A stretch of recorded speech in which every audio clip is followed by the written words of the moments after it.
et bienvenue pour cette nouvelle vidéo livresque où je vais vous parler d'un roman extrêmement jeunesse qui est sorti pendant le confinement, il me semble. Et en fait, c'est un livre assez particulier dans le sens où en fait, c'est plusieurs auteurs de jeunesse qui se sont réunis pour écrire ensemble en fait un roman. Ils sont 13 auteurs et ils se sont réunis pour écrire ce roman où en fait chacun a écrit un chapitre. Et ces chapitres, en fait, du coup, faire ensemble, créer une histoire de ce roman. Donc je trouvais l'idée intéressante, il y avait des auteurs qui me plaisaient bien, donc j'avais très envie de découvrir un petit peu cette histoire. Voilà, ça reste de la jeunesse, c'est très facile et très rapide à lire. Ça faisait du bien, en fait, à lire entre deux grosses lectures. Ça coupait un peu parce que c'est extrêmement bien réussi. Les styles s'entremêlent vraiment très très bien. Et puis c'est vrai que c'est frais, c'est plein d'humour. C'est vraiment l'humour que j'aime bien en littérature, en fait, qui me fait rire et qui me fait sourire. Voilà, qui est un petit peu caricatural sur un petit peu notre fonctionnement et sur nos vies et sur nos préjugés, ce qu'on peut penser. Et j'ai trouvé ça vraiment très très bon. Il s'agit de Et si on chantait, donc de plusieurs auteurs. Donc on retrouve Suzy Morgenstern, Timothée de Fombelle, un auteur que j'adore, que j'ai très hâte de découvrir son dernier titre, Alma.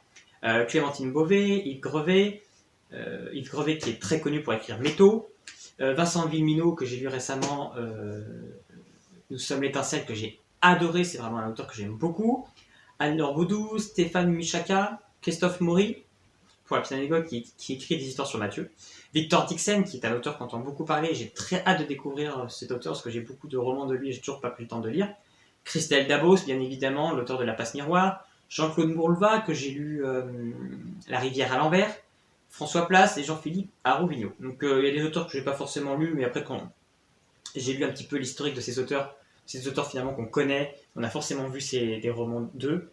Donc c'était vraiment un livre qui m'intriguait et j'avais envie parce que voilà, il y avait des auteurs qui me plaisaient. Et voilà, c'est pas très gros, c'était rapide à lire, c'était frais et reposant en fait entre plusieurs. Donc Et si on chantait raconte l'histoire en fait d'une famille, de deux jeunes enfants d'une dizaine d'années, de Ambre, qui est d'une jeune fille qui vit dans un foyer très très modeste, voilà, dans un appartement avec ses 7 frères et sœurs et sa mère célibataire dans un tout petit appartement.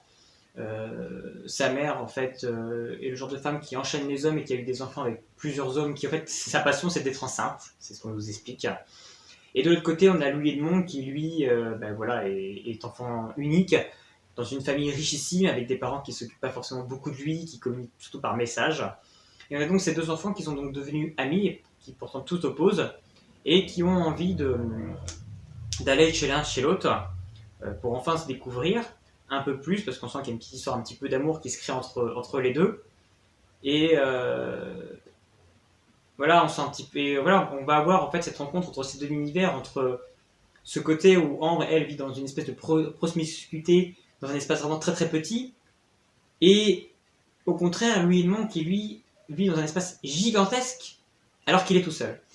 Et voilà, c'est tout ce contexte un petit peu de famille pauvre, de famille riche, qui est très bien mis en avant dans ce roman. Et l'histoire va s'enchaîner qu'en fait la mère va rencontrer un nouvel homme, Sébastien. Et voilà, c'est un espèce de petit malfrat qui va faire une espèce de combine pour essayer au fait de gagner de l'argent et en même temps d'enlever la mère d'Ambre à tous ses frères et sœurs.